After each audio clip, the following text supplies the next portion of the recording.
Good afternoon, everyone, and welcome to Keeping the Spark of Activism Alive, an intergenerational dialogue on social justice and the legacy of the civil rights movement.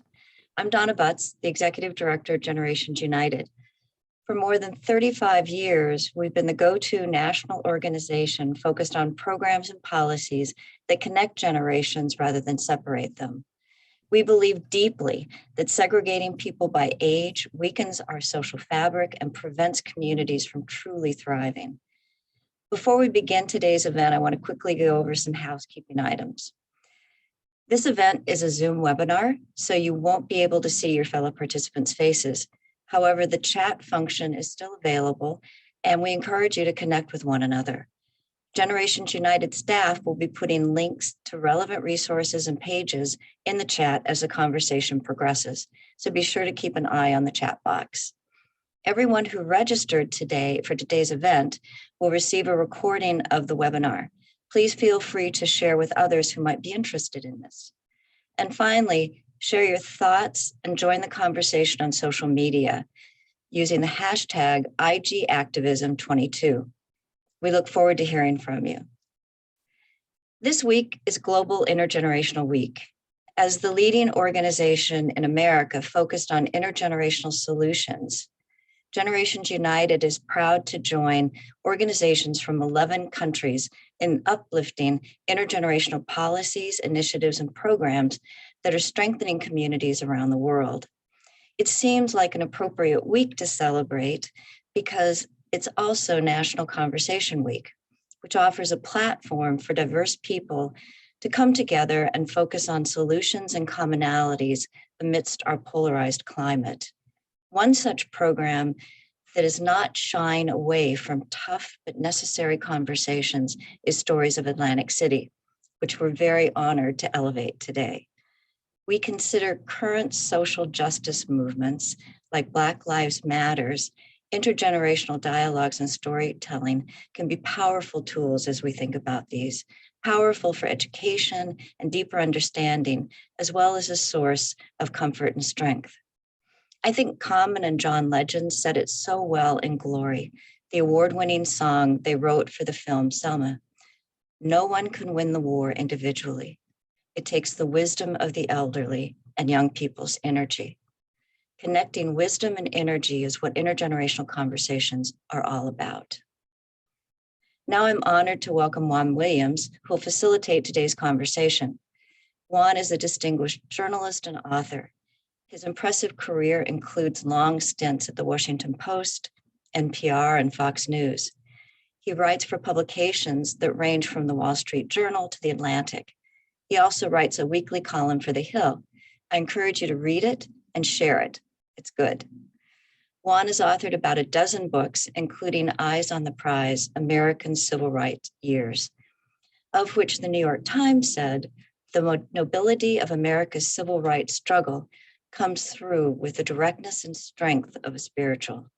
It's a must read, along with my favorite, his biography of Thurgood Marshall, American Revolutionary. For more than 10 years, Juan has served as a Generations United strategic advisor and been a tremendous supporter, advocate, and valued friend. But most important, though, is family. And Juan is the proud father of three children, and so far, grandfather of 4. It's my pleasure to introduce Juan Williams. Thank you, Donna.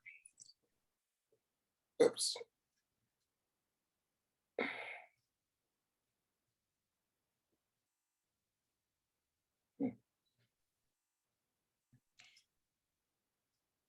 I think we need your video. There you go. There we go. I was having some trouble. My apologies, Donna. Thank you. So it's a pleasure for me to be here with all of you today because, so much of my life's work and even my personal life, as Donna was telling you about my family, has to do with stories. And stories, it seemed to me, are what help us all make sense of our lives. When I'm writing a column, a newspaper story, appearing on television, writing a book, I often think to myself that I'm telling a story, and my ability as a communicator is about helping people make sense of their lives through stories. And that's what we're going to do today. We're going to be engaged in conversation, but the conversation is really about sharing stories of our lives and how we understand this world. You know, I wrote a book about the civil rights movement. We're going to be talking a lot about civil rights, Atlantic City today. And one of the experiences I had in writing this book is that the book has lasted, Eyes on the Prize, for so many years. It was published in 1988. So it's a story of the American Civil Rights Movement from 1954 to 1965, from the Brown decision through the passage of the the Voting Rights Act, Civil Rights Act of 64, Voting Rights Act of 1965. So there's an experience of writing a book, but then there's an experience of the book's life on its own, because when the book was initially written, I would meet people who were in the book, who were still alive, who had been participants in the civil rights movement, and say, thank goodness, you know, this story had never been in our history books in school. No one had told the story. Eyes on the Prize benefited from also being a television series on public broadcasting. So people were quite excited about this as a breakthrough in terms of Black American history being told as part of American history. But what I wanted to focus on with you this afternoon is also that then subsequent generations, in keeping with our conversation here, hosted by Generations United, subsequent generations had their own reaction to the book. For example, 10 years later in the 90s, young people would say to me, you know, my mom or my dad or my cousin told me to read this book. They told me to watch this TV series. They would give me an understanding of what happened way back in their lifetime, or maybe grandma's lifetime. And then in the 2000s came a new generation, and they would say, wow, I don't know how they put up with that stuff. I mean, you know, in the 2000s, they elected a Black president, President Obama, and they're like, wow, I can't believe that Black people couldn't vote, that people were trying to keep them away from the polls. I didn't know. And then you come forward to the teens, the 20 teens, again, we're in a new century.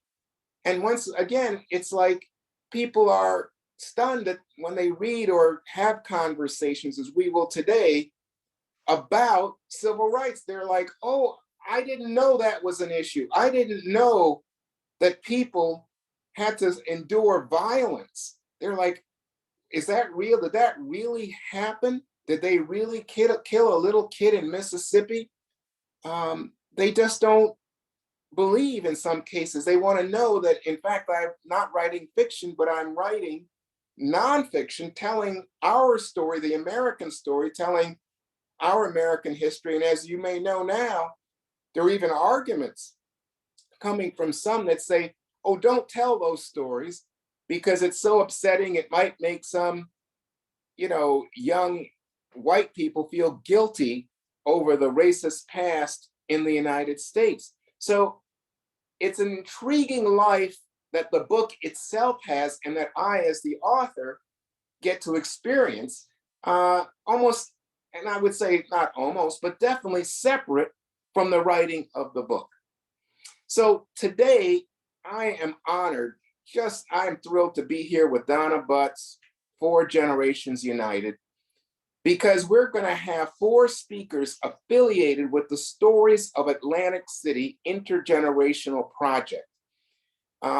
What you need to understand is that Stories of Atlantic City is a collaborative media project that uses journalism, my field, but also photography, videography, oral history techniques to tell untold stories, stories that aren't known about Atlantic City and its people. The Intergenerational Project began in the fall of 2020 when Stories of Atlantic City partnered with professors and students at Stockton University to capture the stories of community events and community elders through intergenerational dialogues. Students interviewed elders about their memories of the civil rights movement, their feelings about the current social justice movements, and reflections on the history and the future of racial justice and disparities as they exist in Atlantic City and beyond. So after today's conversation, I really want you, encourage you so much to visit the project's website, to read their stories, and to learn more about the project and itself. So now I'd like to introduce some of the folks who are going to take part in our conversation today. Our first guest is Mrs. Belinda Manning. She's the daughter of the late Negro League great Max Manning, and she's a retired management consultant living in New Jersey, Pleasantville, New Jersey. She's a self-taught artist, and as you can see, surrounded by art, who has won awards for her mixed media and photographic work. Miss Manning's grandparents came to Atlantic City in the early 30s, and her family has maintained a presence in the area since. Miss Manning, thank you for joining us. Miss Manning, can you hear me? Got it. Okay, yes, there you go. Thank you. Well, thank you for being, we can see you're surrounded by art. Yes, exactly. My husband said we're going to have to start hanging it on the ceiling. Okay, so that's Mrs. Belinda Manning. She's with us today. Also with us, Lauren Simmons. Lauren, how are you? She's a senior at Stockton University, majoring in communication studies with a concentration in journalism and media studies and a minor in holistic health. Ms. Simon, I should say, was a student participant in the Intergenerational Project and has served as project intern. Lauren, are you there? Please say hello. I am. Hi, Juan. Happy to be here. Well, we're so happy to have you and thank you for joining us. Thank you so much. Also with us is Christina Noble. She is the project manager for Stories of Atlantic City. Ms. Noble coordinated all aspects of the Intergenerational Project from the community partner side. She's a native of Atlantic City, the region, I should say, and is a community organizer in addition to her work with Stories of Atlantic City. And we are just so pleased to have you, and should note that she recently had a big promotion. She will now be directing youth services in Atlantic City. Christina, thank you for joining us. Thank you for having me, Juan. So excited for this conversation today. My pleasure. Good to be with you. Also with us this afternoon, Dr. Trina Gibson Jones. And let me introduce her. She's an assistant professor of health science at Stockton University. She was the academic coordinator for the Intergenerational Project in the fall of 2021. When her students interviewed elders in Atlantic City about food insecurity and health disparities. Her area of expertise include family nursing, as well as minority health disparities and community health in general. So let's all say hello to Dr. Trina Gibson Jones. Hello, everyone. Thank you so much for having me. I'm very excited about this talk today. Well, thank you for coming along. So thank you all for joining me today and sharing your thoughts and perspectives on this important project. Again, the idea is that when we have intergenerational conversation, we're sharing stories, and the stories help us to gain a sense of who we are, where we are, and how we can become agents of change in this society for the better. So let me begin by asking Mrs. Belinda Manning, I'm going to call you Belinda. Thank you. Let me begin by asking the artist in residence for our conversation today to share just a little bit about what brings you to the table, because you were a student activist while you were in college. And obviously, you know, just looking around you, you can see you're engaged in the world in art, but not only for art's sake, but as a way to convey your life, your values, your aesthetics, to tell stories. Mm-hmm. So I want to just ask you about the role previous generations in Atlantic City played for you in inspiring you. Did they tell you stories about being Black, for example, in Atlantic City? No, not really, not really. I think that during my youth in Atlantic City, we watched, observed. That was the role of young people at that time. And people didn't tell you what to do. They did.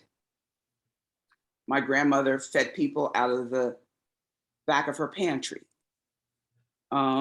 My father played ball with Pop Lloyd at a time when professional ball was not seen as something that Blacks should be allowed to do.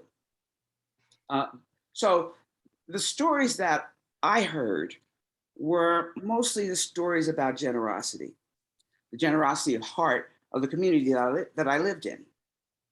That community was so tightly knit in terms of how it protected young people, how it insulated them in terms of any of the toxicity that was in the environment, and provided themselves as a buffer, as many did. And because I think my grandparents moved here from the South, my grandfather taught in Oxford, Mississippi, and was a principal of a school that they burned down at that time. That was late 20s. And so he came with a certain knowledge that didn't exist up South. And you say up South, you mean Atlantic City? I mean, Atlantic City or any place up South, south of the Mason-Dixie line, which is all of South Jersey.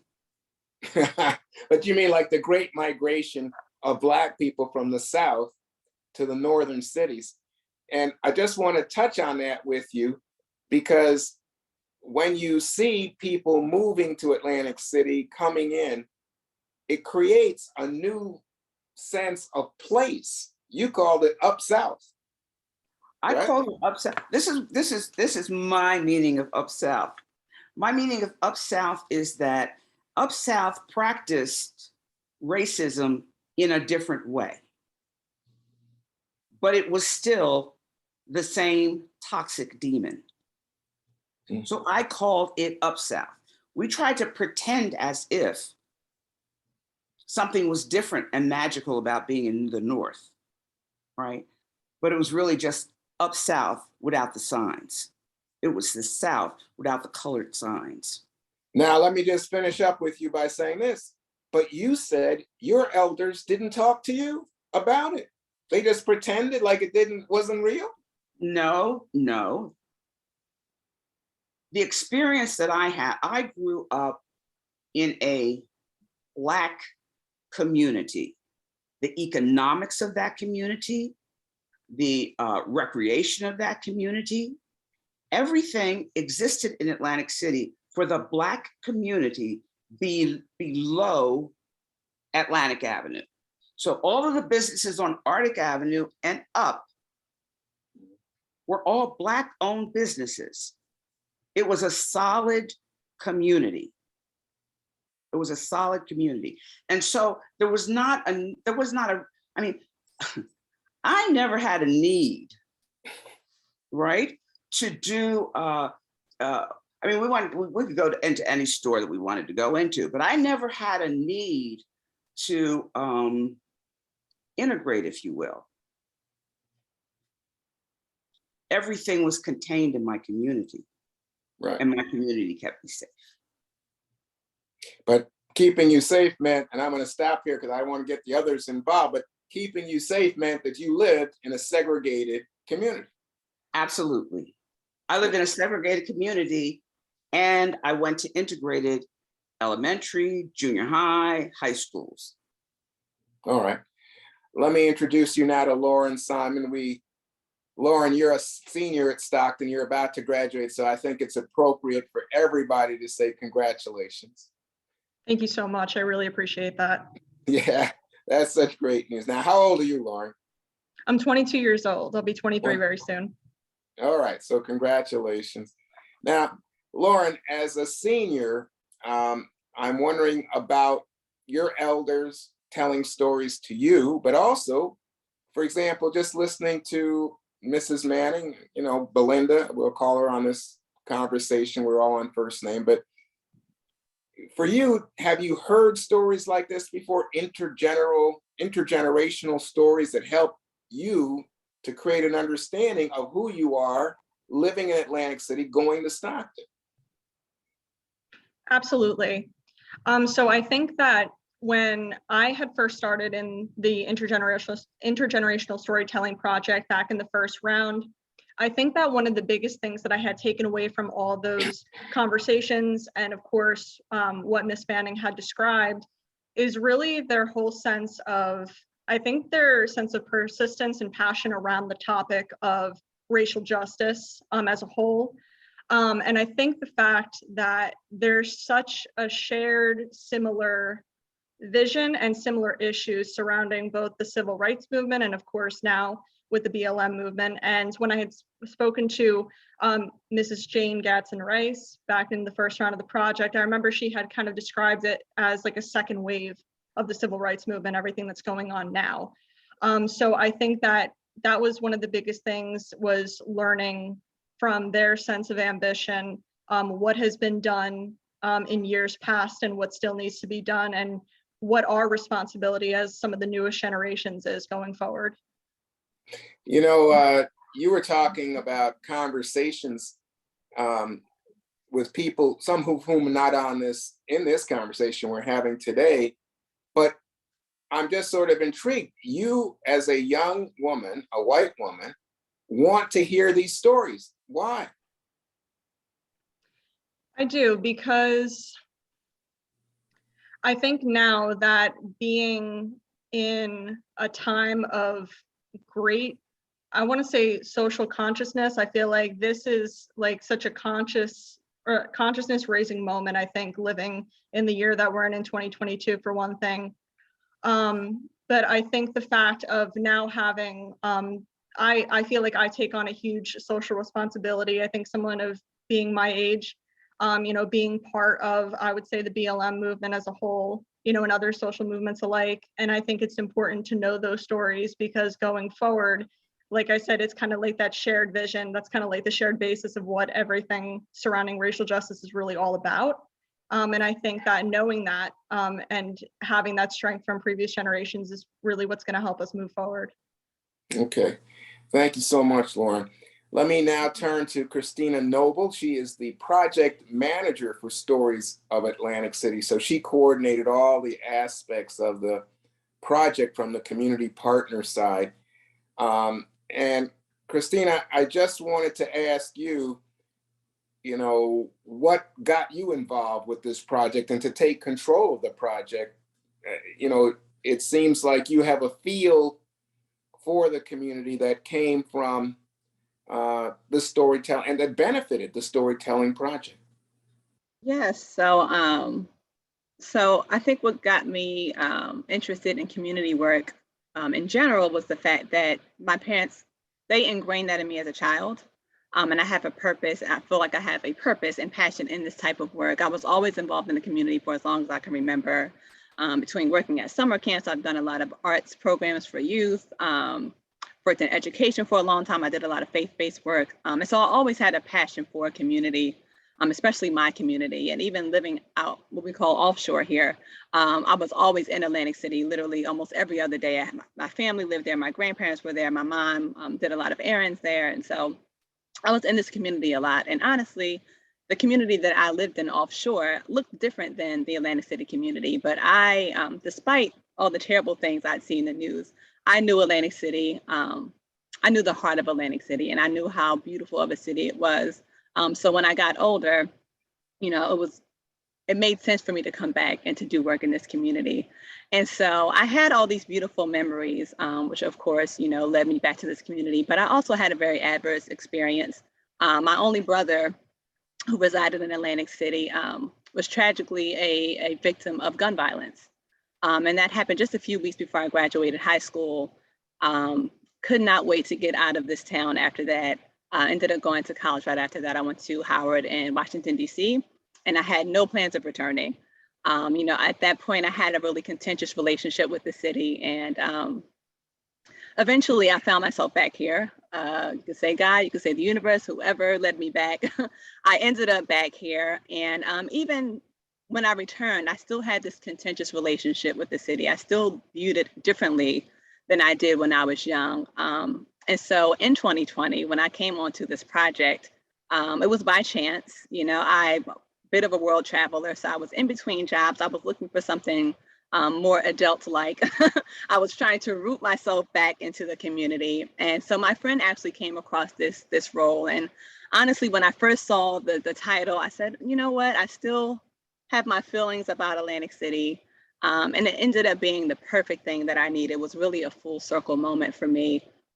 And it helped me to ingrain myself back into the community and to hear stories that I hadn't even heard growing up. And so the learn I more, I grew so much with the project, and the learn I more about, the more I learned about storytelling, the more I recognized the importance and the significance of storytelling. And I think with communities similar to Atlantic City, they get a bad rep a lot. And we know that there is inequity in how stories are shared. I grew up, like I said, offshore in an affluent neighborhood, but I knew all the dirt that was going on there, and it was not shown in the news.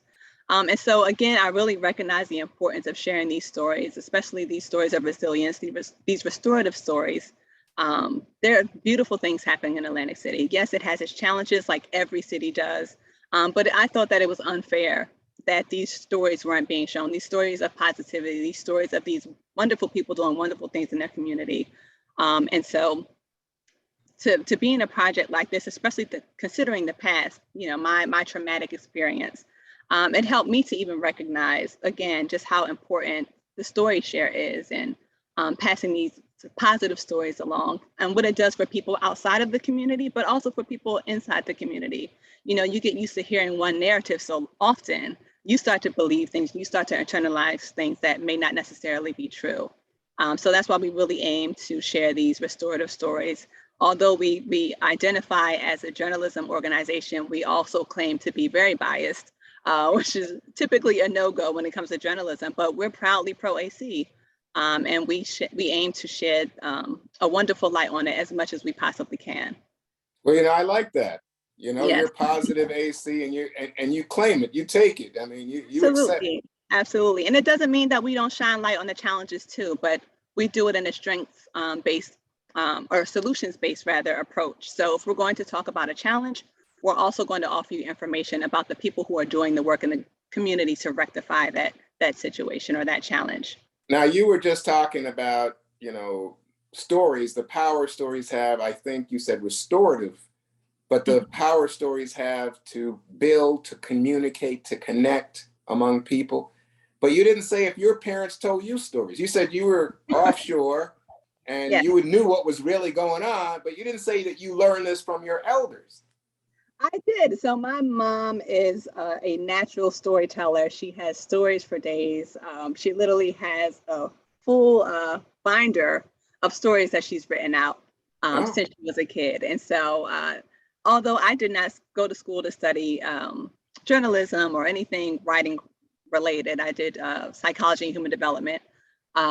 Storytelling and story sharing was ingrained in me as a kid because of my mom and my grandma. When I came to Atlantic City, she would have her grandkids sit around her and she would tell us these stories about Atlantic City back in its heyday, and my mom as well, and the things that they would get into as a child. And when I started going to Atlantic City more often as a child, we created our own stories. And these are the stories now that I tell the young kids that I work with. That's pretty wonderful. All right, so here's the last member of our panel this afternoon. It's Dr. Trina Gibson Jones, Assistant Professor of Health Science at Stockton University. Dr. Gibson Jones, welcome to the conversation. Thank you. I appreciate being here. Well, we appreciate the fact that you're here because we want to hear your perspective. When people talk about intergenerational stories, and I said this earlier in talking about Eyes on the Prize, I think it helps people, young people specifically on that end of the generational spectrum, to get a sense of who they are, where they are in terms of Atlantic City, let's say, but also maybe what they can do. what they can be.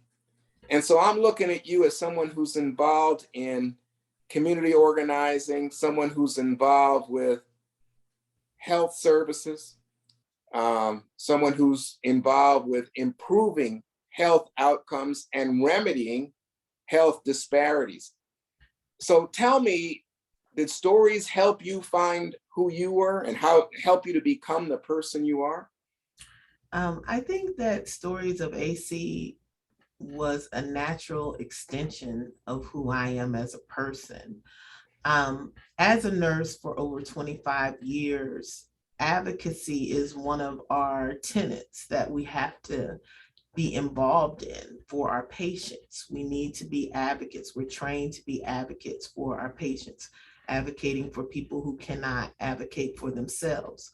So it's a natural transition to teaching individuals how to be advocates for people, and in particular, health science students who will then go on to be healthcare professionals, right?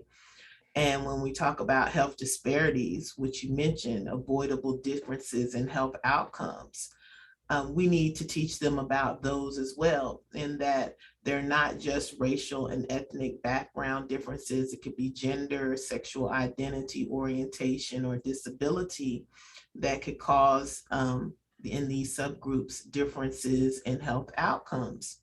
And we wanted to engage the students in an intergenerational project so that they could learn more about African American seniors in particular and food insecurity, because they're living in an area that is a food desert. When we talk about AC right now, it has been a food desert for quite some time. It's looking to have a grocery store come in soon, but at the moment it's a food desert. And so with intergenerational projects, it has the power to break down stereotypes, promote generativity and relationships between the young and the old. And I think if you're going to go into healthcare professions, that is very important as a lesson to learn early, because we know that America is graying. And so we want them to understand that segment of the population and have the proper respect when working with them as a healthcare professional. And some of the insight that we had from the students in regards to this project is they learned active listening skills, which will help them as they become a healthcare professional. They understood how to address the seniors from a standpoint of meeting them where they were, but also assessing them for who they are and not making assumptions. So breaking down those stereotypes, as well as being empathetic to a situation that some of these students have never been involved in, right? They may have been involved in something similar to it, but not as direct as the African American seniors that they spoke with. And learning how to advocate, learning the essential necessity of being an advocate for your patients in the community in which you serve in, and then understanding that health disparities are a complex situation and circumstance, and that there are many drivers to those health disparities. And being, you know, I'm listening to you, and I'm just thinking to myself that if I'm the young person talking to the elders and, you know, taking away from them the knowledge, hey, wait a second, I live in a food desert, right? I may have been born here, I grew up here, but this is the world I know. So I don't know that some other people may say, oh yeah, we have more markets. We have a variety of sources for good, nourishing food. Or I don't know that my elders may say to me, you know, I am suffering from a health problem, and here's what I should have done, could have done when I was your age. Do those conversations take place in your site? Do you see those? Yes, I think that there were multiple accounts from the students in their reflective pieces for the course, that they learned a lot from the seniors.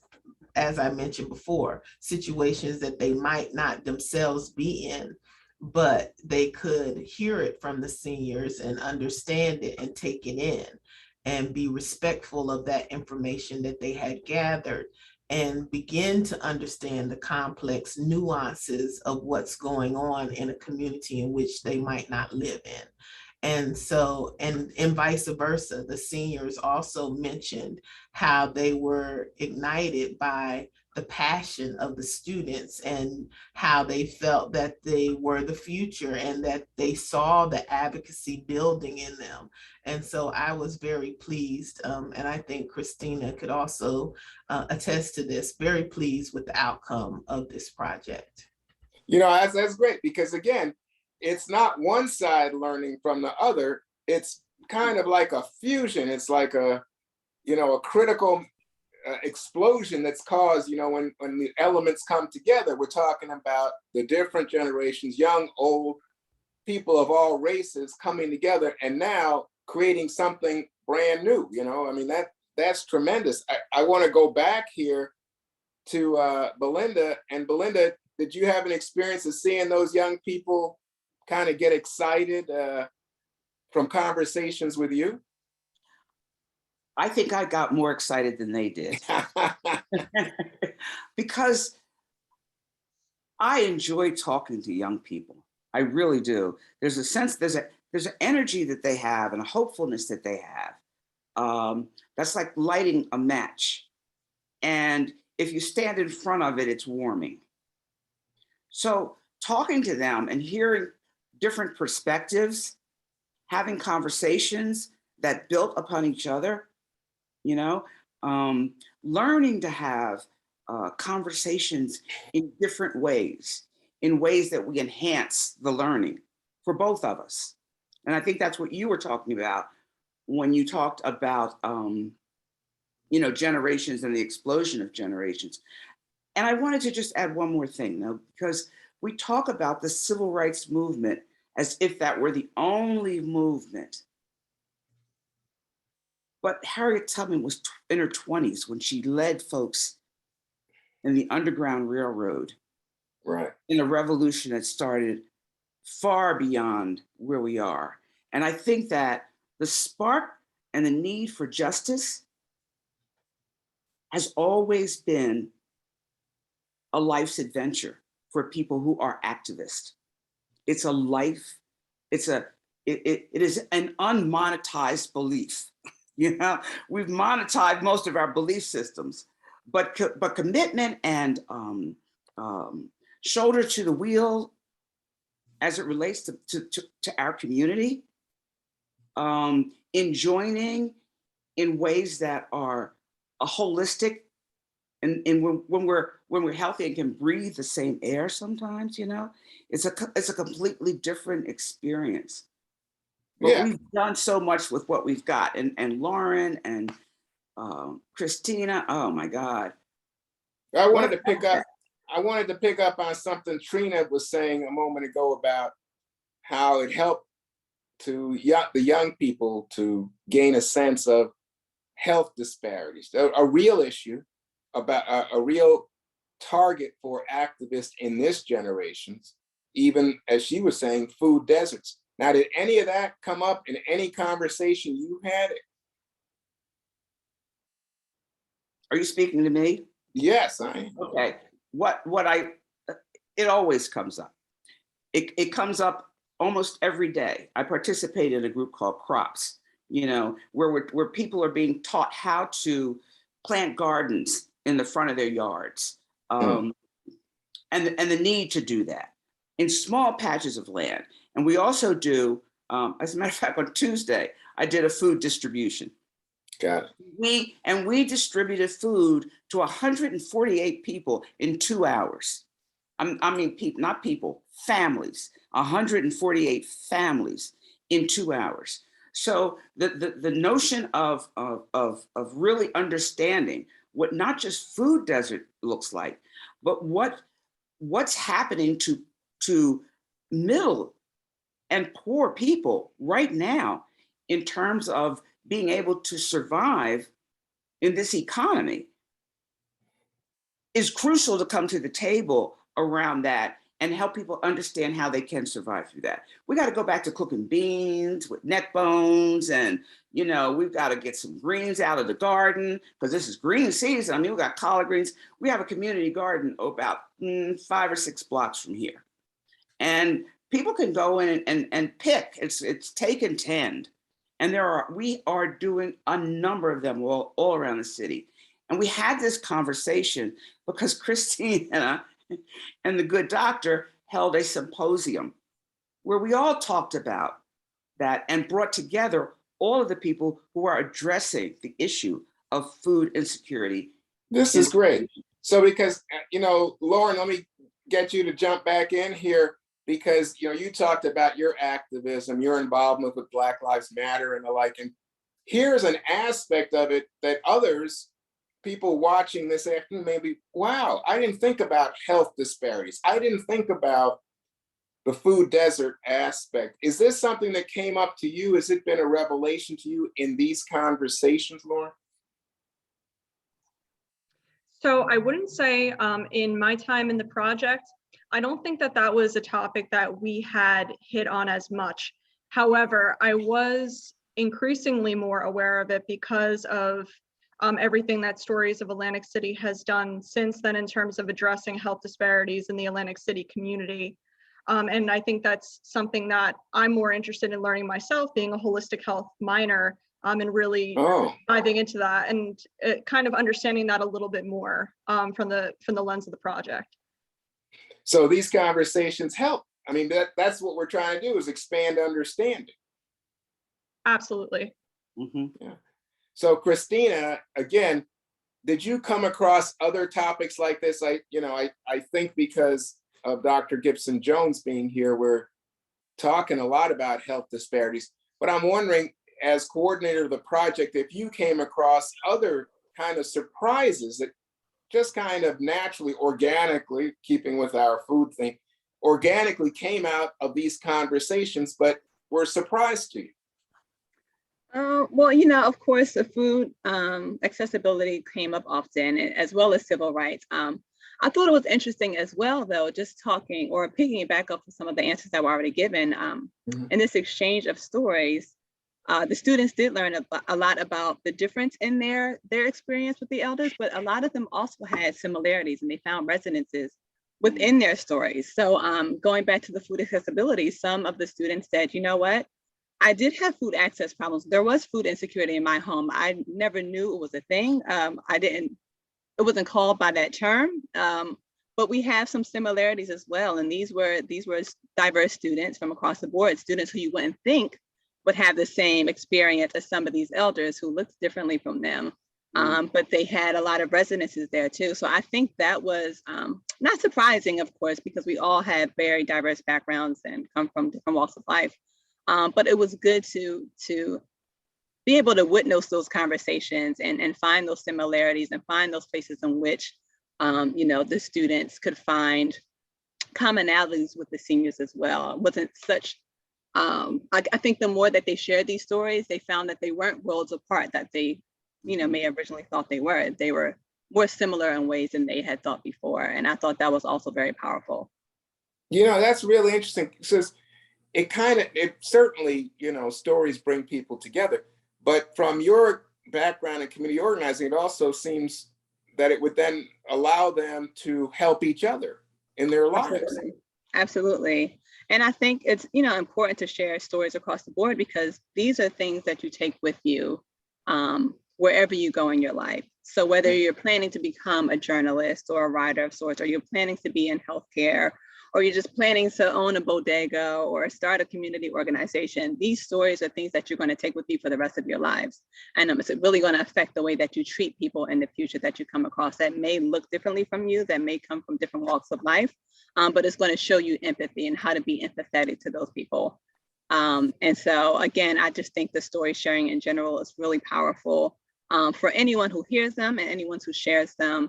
And I also just I was really grateful to see everyone be so vulnerable in their story sharing and their willingness to really build that relationship in the short time that they did have together. And in the future, I would love to extend this project even further and have more listening sessions, because the more they talk to each other, the more time they wanted to spend together. And because we're on a short time with the semesters, it's unfortunate that we can't extend it past that. But in the future, I would love to set up more listening sessions, because they really, really enjoyed each other, and they really learned a lot from each other. And I'm hoping that they'll build relationship outside of that as well as they move forward and take on some of these elders as mentors, and vice versa, because the seniors learned a lot as well.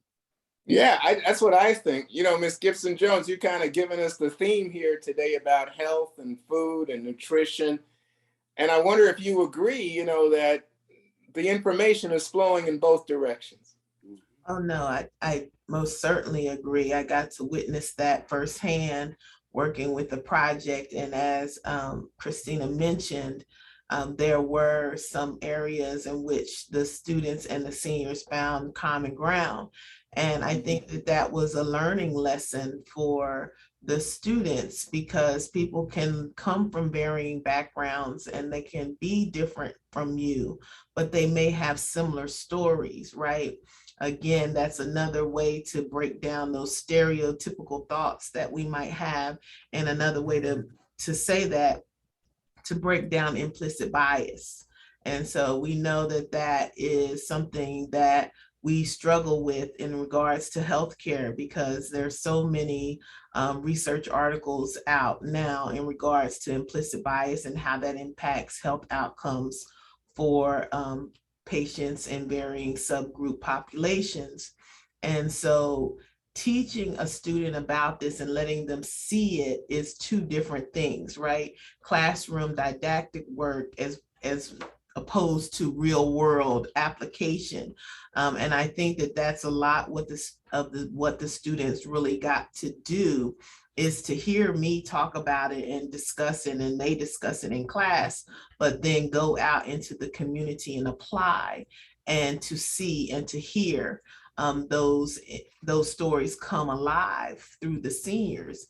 And I think that there's no better lesson than that. I think that they really talked about that in their reflective notes in regards to being able to apply it in real world and see it in real world. Anything that I could teach them in the classroom paled in comparison to them being able to come and speak to the seniors in person and hear it from them.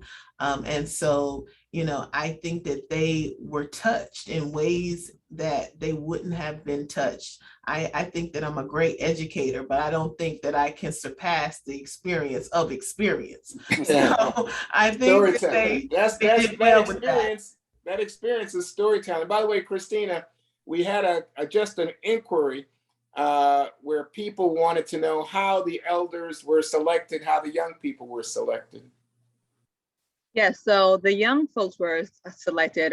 What we did as a community project, we partnered with educational courses. So whoever was enrolled in the class at the time is who participated in the Intergenerational Project. As for our seniors, we tapped, well, I used some of my connections, but we also tapped into elder groups in the community. So we have a huge group of very active elders called the Golden Circle. It's about, I think, maybe 200 something elders, and they do wonderful things and go on lavish trips. But we were able to tap into them for some of these rounds of projects. And outside of that, we were able to root a little deeper. Some of it was word of mouth. Some of it was just community connections I already had in place, but we also took recommendations. And the more that people heard about this project, the more they recommended people. Oh, I know a great senior who will be a part of this project. And so we considered all of those avenues. I bet you picked great storytellers, or you were lucky to find them. We did. Because on this, just today, we got great talkers here. So I just want to thank you, Ms. Manning, Lauren, Christina, Dr. Gibson Jones, for your insights and for speaking with us this afternoon. I believe that conversations, this is really what we're all about, conversations across generations. Obviously, Generations United is deeply, deeply committed to fostering conversations like the conversations that are taking place in Atlantic City. And, there's a reason for it, if you stop and think about it, because conversations, we talked about them as a learning tool, but they're also a tool, it seems, to help to bridge deep divisions in a country that is so divided. And sad to say, part of that division is young and old, the generational divide. So I think Generations United is challenging all of us today to think about what we can do to encourage intergenerational storytelling in our communities. What pieces, what history, what cultural legacies can we use, can we convey across generational lines to lift up people? What voices need to be heard? What can younger generations learn from older generations? And vice versa. Our friends in Atlantic City today, thank you so much for giving us a glimpse of the power of young and old coming together. Now it's up to all of us to do our part. And I want to hand this conversation back over to Generations United and Donna Butts, the president, to close out our event. Thank you, Juan. I think that you closed it so beautifully in terms of what we at Generations United hope to get out of the conversation today and what we hope to inspire in everyone. I really want to echo what Christina said when she said the more time the younger and older participants had with each other, the more time they wanted, because I felt like the conversation was really rich and getting richer and richer as we warmed up and as the time went by. So I want to thank you, Juan, for sharing some of your day with us and for being a part of this program. I want to echo your thanks to Belinda, Lauren, Christina, and Trina for what you did in Atlantic City and for sharing those stories and experiences with us today. I encourage you to visit the Stories of Atlantic City website, read the elder stories, but most of all, I really hope that you'll take what you heard today, what you learned today, and you'll do this in your community, whether it's in your church, your synagogue, your community hall, your neighborhood. That richness of what happens when generations connect and share stories is what really strengthens our fabric. So as I mentioned, it's Global Intergenerational Week. We hope that you don't stop thinking intergenerationally on Sunday, that you realize this is something we need to do every day and every moment to keep in mind the elders that we build our world on from their shoulders and young people that are coming along. There's phenomenal intergenerational programming happening in communities around the country. If you're interested in knowing more about programs in your community, check out Generations United program database. And if your program's not in there, please let us know because we'd love to share what you're doing. And then in closing, I also would be remiss if I didn't thank the incredible Generations United team, many of whom are with us on the webinar today, and a particular shout out to Danica Derry Unique, who organized today's event, and it was her first one, and I think she did okay, not bad. So thank you again. We hope that you'll find inspiration from today. These programs not only improve the health of individuals, but the health of our communities. Thank you for joining us today and have a terrific rest of your day.